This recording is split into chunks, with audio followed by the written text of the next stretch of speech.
دین پہ قربان ہو گئے کربلا والے، دین پہ قربان ہو گئے کربلا والے۔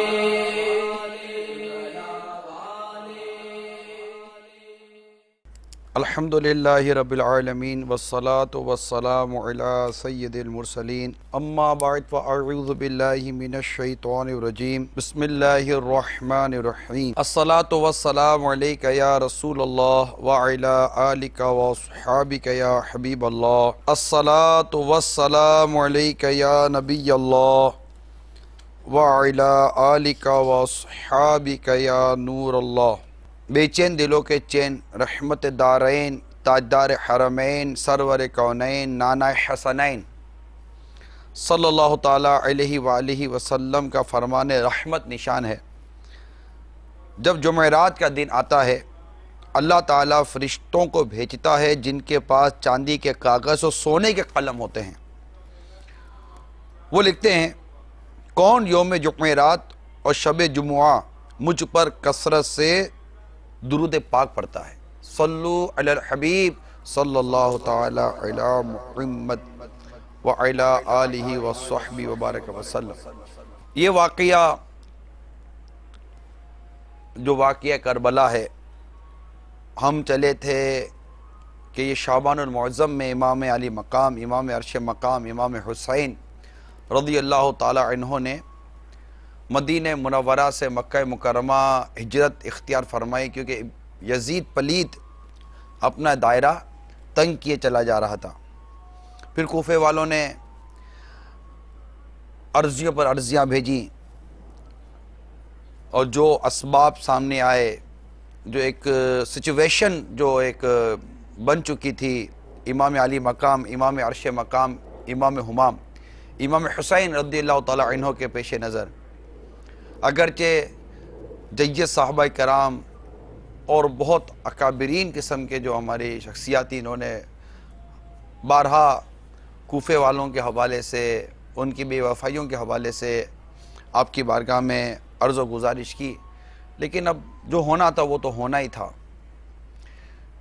خیر، حضرت سیدنا مسلم بن عقیل رضی اللہ تعالی عنہ کو بھیجا گیا، اور آپ نے سنا کہ جوگ تر جوگ کوفیوں نے آپ کے ہاتھ پر بیعت کی، کیونکہ آپ ایز اے وکیل آپ پہنچے تھے کوفہ میں۔ تو 12,000 تو ہاتھوں ہاتھ بیعت ہوئی تھی، اور پھر ایک جمع غفیر جمع ہو گیا تھا۔ پھر یزید پلید کو پتہ چلا، اس نے ابن زیاد کو کوفہ روانہ کیا، اور ابن زیاد نے وہاں سے اپنی مکاری کا جال بچھایا، اور بڑے بڑے لوگوں کو اس نے مورلی بلیک میل کیا نا، that is called morally black mailing, کہ مطلب تم کرو ورنہ پھر تمہاری جان و مال کا پھر جو ہونا تھا سب سمجھ سکتے ہیں۔ یہ ڈرانا دھمکانا جو کیفیت دارالامارات میں ہوئی، دارالامارہ جو وہ گورنر کی جو جگہ تھی جہاں یہ رہتے تھے، تو پھر انہوں نے اپنے متعلقین کو بلایا اور ان کو سمجھایا کہ دیکھو حضرت مسلم بن عقیل رضی اللہ تعالی عنہ کا ساتھ چھوڑ دو، ورنہ یزید اور ابن زیاد یہ تمہارے گھر بار کو جلا دیں گے، تمہارے بچوں کو مار دیں گے، تمہاری جائیداد کو لے گے، تمہیں بھی قتل کر دیں گے، تم سے پہلے ہم کو مار دیں گے۔ اب جان و مال کا خوف جب سامنے آیا تو ان کی جو وفا کے دعوے تھے وہ سب درے کے درے رہ گئے۔ پہلے سے بتایا گیا تھا کہ ان میں یہ وفا نہیں کریں گے، اور پھر 40,000 کا جو ایک آپ کے ساتھ جو معتقدین تھے حضرت مسلم بن عقیل رضی اللہ تعالیٰ عنہ کے ساتھ 40,000 معتقدین تھے، اور 40,000 کے ساتھ جو آپ نے اس کا جو گھیراؤ کیا تھا اس عمارت کا، جس کے اندر ابن زیاد تھا اور دیگر لوگوں جو سے نظر بند کیا ہوا تھا وہ سارے تھے، آپ سمجھ سکتے کہ 40,000 اس کو انسٹنٹ بجا دیتے۔ لیکن میں نے کل بھی عرض کر دی تھی، مقصد یہ مار دھار نہیں ہے، مقصد تو یہ کہ چلے بیٹھ کر کوئی ٹیبل ٹاک ہو جائے گی، کوئی بات ہو جائے گی، کوئی مصالحت کی بات ہو جائے گی۔ بھئی کیا بات ہے، ہم خود تو نہیں ہیں، ہمیں تو انہوں نے بلایا تھا، لیکن چونکہ وہ مکار آدمی تھا ابن زیاد، اس نے بس ایسا جال بچھایا کہ ایک کر حضرت سیدنا مسلم بن عقیل رضی اللہ تعالی عنہ کا ساتھ دینے والے یہ الگ ہو گئے۔ اور ایک وقت ایسا آیا، وہی اسی دن کی بات ہے کہ نماز پڑھ کر فارغ ہوئے، تو پیچھے ایک بھی نہیں تھا، سب چلے گئے، آپ اکیلے رہ گئے۔ آپ تصور کیجئے، تھوڑے چند دنوں کی بات ہے، چند لمحات پہلے کی بات ہو کہ ایک شخص کے ساتھ 40 ہزار افراد جان قربان کرنے کے لیے تیار ہوں، اور ودین آور چند گھنٹوں کے اندر اندر اب اس کا ساتھ دینے والا ایک بھی کوفے میں نہیں ہے۔ اس پر مفسر قرآن سید نعیم الدین مراد آبادی علیہ رحمۃ الہادی نے جو آگے یہ بیان کیا ہے پورا جو واقعہ، آئیے میں آپ کو اس سے جو اس کی تفصیل ہے وہ میں عرض کرنے کی کوشش کرتا ہوں کہ آگے پھر کیا ہوا جب یہ سب چلے گئے اور آپ اکیلے رہ گئے۔ اس کے بعد کے واقعات میں آپ کو عرض کرتا ہوں۔ جب وہ اکیلے رہ گئے تو جو سب سے اہم ترین اور سب سے بنیادی غم اور جو ایک دکھ کی کیفیت جو آپ کے ساتھ تھی وہ یہ تھی کہ میں نے تو امام علی مقام، امام عرش مقام، امام حمام، امام حسین رضی اللہ تعالی عنہ کو تو میں نے مکتوب لکھ دیا، مکتوب بھیج دیا کہ یہاں کے حالات بڑے اچھے ہیں اور مطلب جان و مال قربان کرنے کے لیے سب تیار ہیں، اور یوں ہیں یوں ہیں یوں ہیں، دعوتیں ہو رہی ہیں، جو کچھ تھا بس آپ اب چل پڑیے اور ان کو اس ظالم کے ظلم سے بچانے کی کوشش کیجئے۔ تو اب جو چیز جو آپ کو سب سے بڑھ کر جو غم کا باعث بنی سیدنا مسلم بن عقیل رضی اللہ تعالیٰ عنہ کے لیے، وہ یہ تھی کہ میرا تو مکتوب پاتے ہی آپ تو ما رفقا اور جو اہل و عیال ہے، جو خاندان اہل بیت ہے، اسے لے کر آپ تو کوفہ کا سفر اختیار کر لیں گے، اور یہاں تو بے وفائی کر دی، یہاں تو معاملہ ہی بالکل چوپٹ ہو گئے۔ آپ دیکھیں آپ اس وقت پر جائیں جس وقت کی میں بات کر رہا ہوں۔ ابھی 60 سن ہجری چل رہی ہے، محرم الحرام میں 61 سن ہجری شروع ہو چکی تھی، ابھی 60 سن ہجری چل رہی ہے، اور 60 سن ہجری کے آخری مہینے چل رہے ہیں، اور ان آخری مہینوں میں اب اس وقت کی سوچیں کہ اب کوئی ٹیلی فون، کوئی ٹیلی گرام، کوئی فیکس، کوئی ای میل سسٹم تھوڑی کوئی تھا کہ آدمی فون کر دے، کوئی ایمرجنسی انفارم کر دے، کوئی ایسی کوئی مطلب کہ کوئی کوریئر سروس ہے تھوڑی تھی کہ جا کر ودین 24 آور یا کوئی راستے میں آ کر مل جائے۔ ڈیفینیٹلی گھوڑے اور اونٹوں پر اور اس طرح کے مطلب کہ سواریوں پر جا کر ہی پیغام پہنچا جا سکتا، لیکن یہاں تو پیغام دے کس کو؟ یہاں تو کوئی ساتھ دینے والا بھی نہیں تھا نا، پیغام کس کو دے گے؟ کوئی ساتھ دینے والا بھی نہیں ہے کہ جا کر کوئی پیغام میرا وہاں جا کر امام حسین رضی اللہ تعالیٰ عنہ کو پہنچا سکے۔ اب یہ جب یہاں آئیں گے کوفے میں تو یہ لوگ ان کا کیا حال کریں گے، ابن زیاد کیا برتاؤ کرے گا، یہ ایک کیفیت امام مسلم بن عقیل رضی اللہ تعالیٰ عنہ بتا رہی تھی۔ ساتھ ہی ساتھ ڈیفینیٹلی جو ایک بے وفائی کا جو منظر دیکھا، اب غور کیجئے، کوئی آپ کو اتنے عہد و پیما دلائے، اتنے کمنٹمنٹ کرے، آپ بے فکر ہو، میں بیٹھا ہوں، جب پریشانی آ جائے پھر جب وہ پیٹھ پھیر لے تو آپ پر کیا بیتے گی، اور پھر وہ بھی پردیس، چھوٹے 2 ننھے شہزادے وہ آپ کے ساتھ ہیں۔ اب ان تمام تر چیزوں کو غور پر رکھیے، سامنے رکھیے۔ اب دیکھیے کہ اس وقت کوفے کی ان گلیوں میں رات ہو چکی ہے، سیدنا مسلم بن عقیل رضی اللہ تعالیٰ عنہ، اور ایک روایت کے مطابق ان کے ساتھ 2 بچے آپ کے شہزادے بھی تھے۔ اس وقت ان کی کیفیت کا عالم کیا ہوگا، کیا مطلب دماغ کام نہیں کرتا، یعنی جب ان کی بے وفائیاں، کوفیوں کی بے وفائیاں پڑھتے ہیں، ان کی اس کیفیت کو پڑھتے ہیں تو جیسے کہ خون کھولتا ہے، کہہ رہے کیسے لوگ تھے، یوں چھوڑ دیا، ایک شخص بھی نہیں ہے تیار جو ان کے ساتھ کھڑا رہ سکے۔ خیر، اب آپ کو پیاس لگی تھی، پانی پینے کے لیے مسئلے تھے، پیاس لگی، ایک گھر سامنے نظر آیا،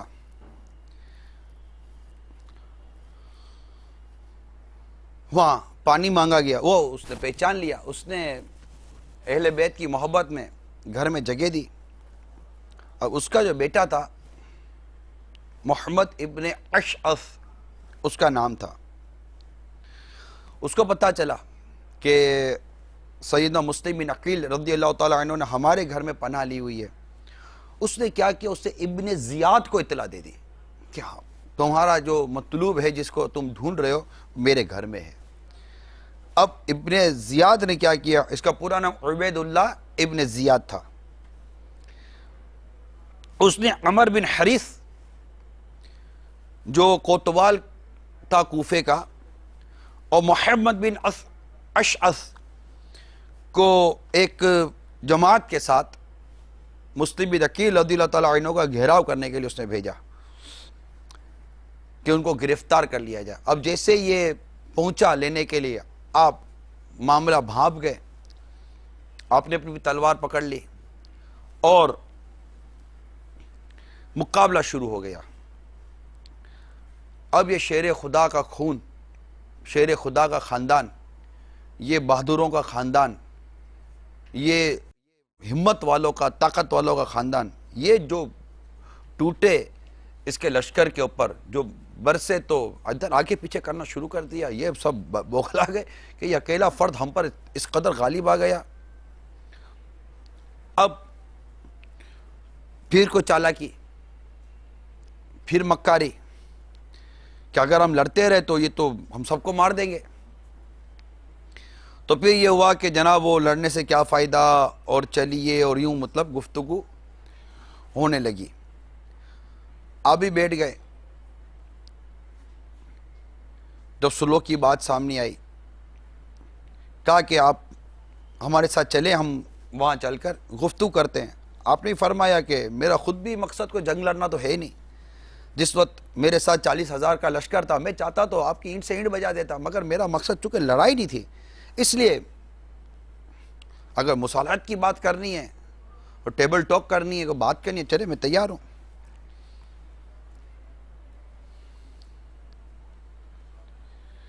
خیر، سیدنا مسلم بن عقیل رضی اللہ تعالی عنہ اپنے دونوں شہزادوں کے ساتھ ابن زیاد کی طرف روانہ ہوئے۔ اب اس بدبخت نے پہلے ہی سے دروازے کے دونوں پہلوؤں میں اندر کی جانب ننگی تلواریں لیے اپنے دو بندے کھڑے کیے ہوئے تھے کہ وہ دونوں طرف سے ان پر وار ہو جائے۔ سیدنا مسلم بن عقیل رضی اللہ عنہ کو اس کی کوئی خبر نہ تھی کہ میرے ساتھ یہ بھی ہوگا۔ خیر، آپ قرآن کی آیت وغیرہ پڑھتے ہوئے جب دروازے داخل ہوئے تو وہ چونکہ تیار تھے، انہوں نے وار کیا، اور وار کرتے ہی بنی ہاشم کا یہ مظلوم مسافر ان ظالموں کے ہاتھوں بڑی پیاس کے عالم میں یہ شہید کر دیے گئے۔ اچھا، اب آپ غور کیجئے کہ دونوں شہزادے ساتھ ہیں، اور ان کی بے کسی کے عالم پر بندہ غور کرے کہ اپنے شفیق والد کا سر ان کی آنکھوں کے سامنے تن سے جدا کیا جا رہا ہے، رونگٹے کھڑے ہو جاتے ہیں، ایک کیفیت بن جاتی ہے کہ یار یہ کیا، یہ ان ظالموں کے سینوں میں دل کی جگہ کیا پتھر رکھے ہوئے تھے۔ ان کو اس بات کا احساس نہیں تھا کہ ہم جس شخص کو شہید کر رہے ہیں، جس کو اس بے دردی کے ساتھ ہم شہید کر رہے ہیں، بھوکا پیاسا جس کو شہید کر رہے ہیں، ارے اس کے دو ننھے شہزادے ان کے سامنے ہیں، ان دو بچوں کے سامنے ان کے باپ کو شہید کر دینا اور گردن کو جسم سے جدا کر دینا، یہ مطلب ہم غور کرتے تو بالکل حوصان خطا ہو جاتے ہمارے۔ یار یہ کیا چیز ہے؟ یہ کیسے لوگ تھے؟ ان سے کس طرح کی رحم کی امید کی جا سکتی تھی؟ یہ کیسے ظالم تھے؟ اقتدار نے ان کو اندھا کر کے رکھ دیا تھا، دنیا کی مال و دولت اور دنیا کی ہوس نے ان کو اندھا کر کے رکھ دیا تھا۔ میرے آقا سیدنا مسلم بن عقیل رضی اللہ تعالیٰ عنہ کو اس طرح شہید کر دیا۔ آگے سنیے، اب یہ دونوں شہزادوں کے بارے میں لکھا ہوا ہے، یہ دونوں شہزادے کس قدر کانپ رہے تھے، کانپتے کانپتے دونوں ایک دوسرے سے لپٹ گئے، گلے لگ گئے، آنکھوں سے جیسے کہ خون رواں ہے۔ ان بے درد لوگوں کو ان دو ننھے شہزادوں پر بھی رحم نہ آیا، اور تلوار لے کر ان دونوں ننھے شہزادوں کو بھی وہی ہاتھوں شہید کر دیا گیا، ہاتھوں شہید کر دیا گیا۔ کون کھولتا ہے ان ظالموں کے یہ ظلم و ستم پڑھ کر؟ کون کھولتا ہے؟ کیسے لوگ تھے یہ لوگ؟ ان کے لیے دلوں میں ہمدردیوں کا آنا، یزید اور ابن زیاد جیسے مکار لوگوں کے لیے، ارے کسی عاشق اہل بیت، عاشق صحابہ اور عاشق رسول کے دل میں ہمدردی آ سکتی ہے؟ نہیں، کبھی نہیں، ہرگز نہیں، نہیں آ سکتی۔ اس طرح شہید کر دیا، ان دو ننھے شہزادوں کو بھی شہید کر دیا۔ ایک طرف والد کی سر جسم سے سر جدا ہو کر لاش ہے، اور دو ننھے شہزادے شہید ہو گئے۔ اسی واقعے کو حضرت سیدنا حسن رضا خان کچھ اس انداز سے نقل کرتے ہیں کہ آخر کار آپ نے گھر میں پناہ لی، ابن زیاد کو خبر پہنچی تو مقابلے کے لیے اس گھر میں پہنچے۔ پھر وہی جو میں نے آپ کو عرض کی کہ وہ لڑائی شروع ہوئی، اور مسلم عقیل رضی اللہ تعالیٰ عنہ پر قابو پانا یہ آسان کام نہ تھا۔ کیسے آسان کام ہو سکتا ہے؟ تو یہ جو ابن اشعث تھا جس کے گھر میں آپ رکے ہوئے تھے، اس نے آواز دی کہ امام آپ کے لیے امان ہے، آپ نہ قتل کیے جائیں گے، نہ آپ کے ساتھ کوئی گستاخی کی جائے گی۔ یہ سن کر امام مظلوم امام مسلم رضی اللہ تعالیٰ عنہ تھک کر دیوار سے ٹیک لگا کے بیٹھ گئے۔ ایک اکیلا آدمی لڑ رہا تھا۔ یہاں تک میں نے کتاب میں پڑھا میرے میٹھے اور پیارے اسلامی بھائیوں کہ یہ جب لڑ رہے تھے نا تلواروں سے امام مسلم رضی اللہ تعالیٰ عنہ سے، تو یہ تلوار سے تو مقابلہ کریے، یہ گھر کے اوپر کی وہ منزلوں پہ چڑھ گئے اور اوپر سے چڑھ کر پتھر مارنے لگے، پتھر پھینکنے لگے، آگ کے گولے پھینکنے لگے۔ کیا اس وقت امام مسلم رضی اللہ تعالیٰ عنہ کی کیفیت ہوگی؟ مگر پھر بھی یہ لڑ نہیں سکتے تھے۔ آخر یہ امان اور یہ ساری باتیں دے دلا کر کہا کہ آپ چلیے ہم بیٹھ کر بات کرتے ہیں۔ سواری پیش کی گئی، جیسے سواری پر آپ بیٹھے سب سے پہلا کام یہ لیا کہ آپ کے ہاتھ سے تلوار لے لی گئی۔ امام مسلم رضی اللہ تعالیٰ عنہ فرماتے یہ پہلا مکر و فریب ہے میرے ساتھ۔ ابن اشعث نے کہا آپ خوف نہ کیجئے، کچھ نہیں ہوگا۔ فرمایا امان کدھر گئی؟ پھر رونے لگے، میرے آقا امام مسلم رونے لگے۔ ایک شخص نے کہا کہ اتنے بہادر ہو کر رو رہے ہو؟ فرمایا اپنے لیے نہیں روتا، میں اپنے لیے نہیں رو رہا ہوں، وہ رونا تو مجھے میرے آقا امام حسین اور آل حسین پر آ رہا ہے کہ تمہارے اطمینان پر آتے ہوں، تمہارے اطمینان پر وہ آتے ہوں گے، انہیں تمہارے اس مکر اور بدعہدی کی خبر نہیں ہے، نہ جانے ان کے ساتھ یہاں کیا سلوک کیا جائے گا، یہ سوچ کر میں رو رہا ہوں۔ پھر ابن اشعث نے فرمایا میں دیکھتا ہوں تم مجھے پناہ دیتے ہو یا اس سے عاجز رہتے ہو، تمہاری امان کچھ کام نہ آئے گی، اگر ہو سکے تو اتنا کر لینا۔ دیکھیے اس عالم میں بھی خواہش ہے تو کیا خواہش ہے امام مسلم رضی اللہ تعالیٰ عنہ کی۔ فرماتے ہیں اگر ہو سکے تو یہ کام کر دینا کہ اپنے پاس سے کوئی آدمی میرے آقا امام حسین کی طرف بھیج دینا رضی اللہ تعالیٰ عنہ، میرے حال کی اطلاع دے دینا اور کہنا کہ واپس جائیں، کوفیوں کے فریب میں نہ آئیں۔ جب حضرت سیدنا امام مسلم رضی اللہ تعالیٰ عنہ کو ابن زیاد بدنیہات کے پاس لایا گیا تو ابن اشعث نے کہا کہ دیکھو ابن زیاد میں انہیں امان دے چکا ہوں، بولا میں نے امان دے چکا ہوں۔ تب ابن زیاد نے کیا جواب دیا؟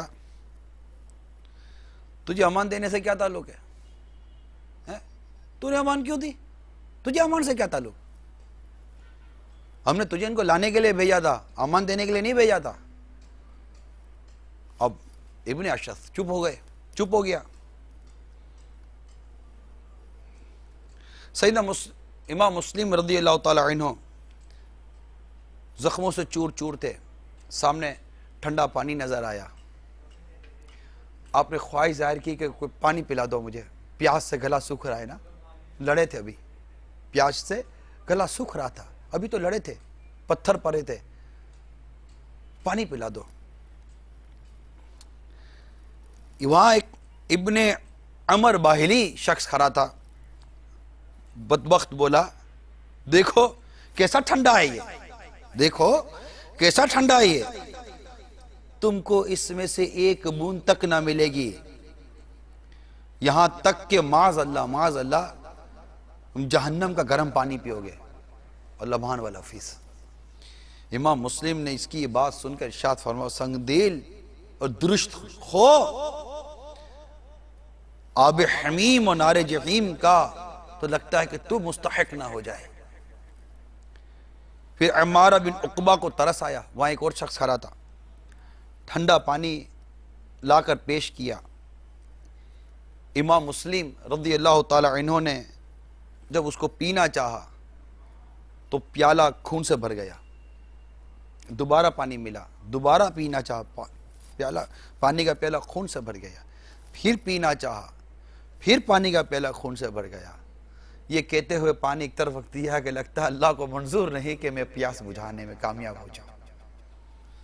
اس کے بعد آئینہ قیامت میں مولانا حسن رضا خان علیہ رحمۃ الحنان لکھتے ہیں کہ جب ابن زیاد بدنہاد کے سامنے جو بات چیت ہوئی تو آپ نے فرمایا مجھے ایک وصیت کر لینے دو۔ اس نے کہا ٹھیک ہے وصیت کر لو۔ تو امام مسلم رضی اللہ تعالی عنہ نے عمر بن سعد سے فرمایا، مجھے تجھ میں کچھ قرابت سی محسوس ہو رہی ہے، ایک پوشیدہ بات کرتا ہوں۔ اس سنگدل نے کہا میں سننا نہیں چاہتا۔ ابن زیاد نے کہا یہ تیرے چچا کی اولاد ہیں، مطلب سن لے چل۔ وہ الگ لے گیا۔ امام مسلم رضی اللہ تعالیٰ نے فرمایا کوفے میں نے 700 درہم قرضے لیے ہیں، وہ ادا کر دینا، اور جب مجھے قتل کر دیا جائے تو میرا جنازہ ابن زیاد سے لے کر دفن کروا دینا، اور امام حسین رضی اللہ تعالیٰ عنہ کے پاس کسی کو بھیج کر منع کروا دینا کہ وہ یہاں نہ آئیں، انہوں نے بے وفائی کر دی ہے، یہ اچھے لوگ نہیں ہیں۔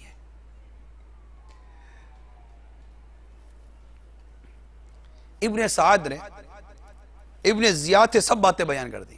بتائیں آپ یہ کیسے لوگ تھے یار؟ ارے بالکل آخری وقت میں شخص وصیت کر رہا ہے، جو کچھ ہوا سب پتا ہے کہ ان کے ساتھ کیا سلوک و برتاؤ کیا جا رہا ہے۔ ایک شخص کونے میں لے جا کر وصیت کر رہا ہے، امانت کے طور پر ایک بات بیان کر رہا ہے کہ یار میں دنیا سے چلا جاؤں تو میرے یہ رقم ادا کر دینا، میرا جنازہ دفن کر دینا، اور امام حسین رضی اللہ تعالیٰ عنہ کو یہ اطلاع دے دینا، اور اس سے جا کر ساری باتیں ابن زیاد کو کہہ دی۔ ابن زیاد نے جب یہ باتیں سنی تو بولا کبھی خیانت کرنے والے کو بھی امانت سپرد کی جاتی ہے؟ اس نے الٹی اس کو تھپڑ ماری ہے نا، اس کو تھپڑ ماری کہ یہ تو خیانت کرنے والے لوگ ہیں، یعنی انہوں نے پوشیدہ رکھنے کو فرمایا تھا اور اس نے تو ظاہر کر دی۔ پھر کہنے لگا اپنے مال کا تو آپ کو اختیار ہے، جو چاہیں کرے۔ انداز اس کا بدتمیزی والا تھا ابن زیاد کا، مجھے تو اس کا انداز پڑھتے ہوئے بھی مطلب کہ مزہ نہیں آ رہا، کیا اس کا انداز پڑھوں کہ مال کا آپ کو اختیار ہے، آپ جو چاہیں کریں۔ حسین رضی اللہ تعالیٰ عنہ اگر ہمارا قصد نہ کریں گے ہم بھی نہ کریں گے، ورنہ ہم ان سے باز نہ رہیں گے۔ رہا آپ کا جنازہ، اس میں ہم آپ کی سفارش نہیں مانیں گے۔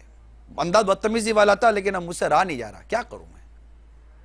آپ سمجھ جائیے کس طرح ایک بدتمیز آدمی، انتہائی گھٹیا قسم کا شخص، جب کسی معزز ترین شخص سے جب گھٹیا پن پر آ جائے تو اس کا انداز کیا ہوتا ہوگا؟ اس گھٹیا پن سے زیادہ گھٹیا انداز گھٹیا شخص کا تھا ابن زیاد بدبخت۔ تو کہنے لگا آپ کا جنازہ، اس میں ہم آپ کی سفارش نہیں مانیں گے۔ پھر حکم پا کر جلات ظالم انہیں بالائے قصر تک لے گیا، اوپر تک، اور امام مسلم رضی اللہ تعالی عنہ برابر تسبیح اور استغفار میں مشغول رہے، یہاں تک کہ شہید کیے گئے اور ان کا سر مبارک یزید کے پاس بھیجا گیا، اور ایک روایت کے مطابق ان کے سر کو اور ان کے دونوں شہزادوں کے سروں کو نیزوں پر اٹھا کر کوفے کی گلیوں میں پھرایا گیا۔ جب یہ باتیں پڑھ رہا تھا تو میں نے سوچا کہ یہ جو کوفے کی گلیوں میں ان کے سروں کو پھرایا گیا، یہ کوفے والے جو ان کے سر مبارک کو جو دیکھ رہے ہوں گے تو یہ سوچتے رہے ہوں گے کہ ہم نے کیا کیا، ان کو احساس نہیں ہو رہا ہوگا اتنی بڑی بے وفائی، اس مسافر کے ساتھ اتنا بڑا دغا، ایسی مثال کہاں سے لائیں گے ہم؟ خیر،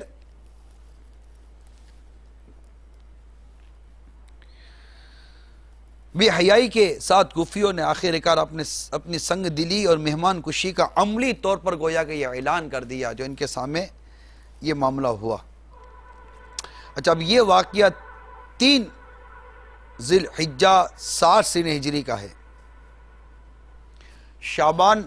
4 شعبان کو امام حسین رضی اللہ تعالی عنہ مدینہ منورہ سے مکہ مکرمہ آپ نے ہجرت کی، وہاں سے عرضی آئیں، عرضی آنے کے بعد آپ نے حضرت سیدنا مسلم بن عقیل رضی اللہ تعالیٰ عنہ کو اپنا وکیل بنا کر کوفے بھیجا۔ کوفے میں آپ جو رہے، جو آپ کے ساتھ معاملات ہوئے، پھر ان کو پیغام بھیجنا، ابن زیاد کا آنا، یہ سارے معاملات ہوئے۔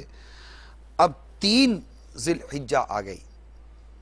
3 ذی الحجہ کا مطلب ہوا یہ شعبان سے لے کر آپ چلیے تو یہ شعبان، رمضان، شوال المکرم، ذی قعدہ اور ذی الحجہ، 4 ماہ، یہ 4 ماہ میں یہ سارا معاملہ سامنے آیا، اور اسی روز مکہ مکرمہ سے حضرت سیدنا امام حسین رضی اللہ تعالی عنہ کوفے کی طرف روانہ ہوئے۔ اب صدر الافاضل نعیم الدین مراد آبادی علیہ رحمت و حادی یہاں لکھتے ہیں کہ حضرت مسلم بن عقیل رضی اللہ تعالی عنہ کا مکتوب آنے کے بعد امام علی مقام امام حسین رضی اللہ تعالی عنہ کو کوفیوں کی درخواست قبول فرمانے میں کوئی وجہ تعامل اور جائے عذر باقی نہیں رہتی تھی۔ ظاہری شکل تو یہ تھی، اور حقیقت میں قضا قدر کے فرمان نافذ ہو چکے تھے۔ شہادت کا وقت نزدیک آ چکا تھا، جذبہ شوق دل کو کھینچ رہا تھا، فداکاری کے ولولوں نے دل کو بیتاب کر دیا تھا۔ حضرت امام علی مقام امام عرش مقام امام حسین رضی اللہ تعالی عنہ سفر عراق کا ارادہ فرمایا، اور اسباب سفر درست ہونے لگے۔ نیاز مندان صادق العقیدت کو اطلاع ہوئی، اگرچہ ظاہر میں کوئی جیسے کہ خوف کی صورت پیش نظر نہ تھی، اور حضرت مسلم رضی اللہ تعالیٰ عنہ کے خط سے کوفیوں کی عقیدت و ارادت اور ہزارہ آدمیوں کے حلقہ بیت میں داخل ہونے کی اطلاع مل چکی۔ کوئی جنگ وغیرہ کا بظاہر کوئی چانس نہیں تھا کہ کوئی لڑائی جھگڑا ہوگا، ایسے ماحول ہی نہیں تھا۔ اب بیک گراؤنڈ اس کے پر اگر آپ غور کریں تو، لیکن صحابہ کے دل اس وقت حضرت امام کے سفر کو کسی طرح گوارا نہ کرتے تھے، اور بہت سارے اعزاء اور اقربا صحابہ کرام نے بڑی التجائیں کی کہ مت جائیے۔ وہ بس وہی شہادت کی باتیں ان کے ذہن میں تھی، کوفیوں کی بدعہدیاں ان کے ذہن میں تھی، کہ اب تو سفر ہو رہا تھا نا کوفہ کی طرف۔ حضرت ابن عباس، حضرت ابن عمر، حضرت جابر، حضرت ابو سعید خدری، حضرت ابو واقد لیثی اور دوسرے صحابہ کرام رضوان اللہ تعالی علیہم اجمعین آپ کو روکنے میں بڑی کوششیں کرتے رہے کہ آپ مکہ مکرمہ ہی میں رہیں، یہاں سے تشریف نہ لے جائیں۔ لیکن امام علی مقام امام حسین رضی اللہ تعالی عنہ اپنے اہل بیت کے ساتھ 3 ذی الحجہ کو روانہ ہو گئے اپنے رفقا کو لے کر، اور آخر کار یہ کاروان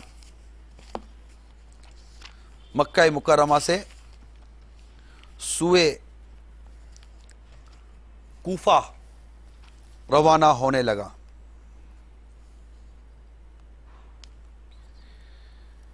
اس جگہ پر ایک نظم لکھی ہے، وہ نظم کے چند اشعار میں آپ کو سناتا ہوں کہ یہ پورے جو واقعہ ہو رہا تھا.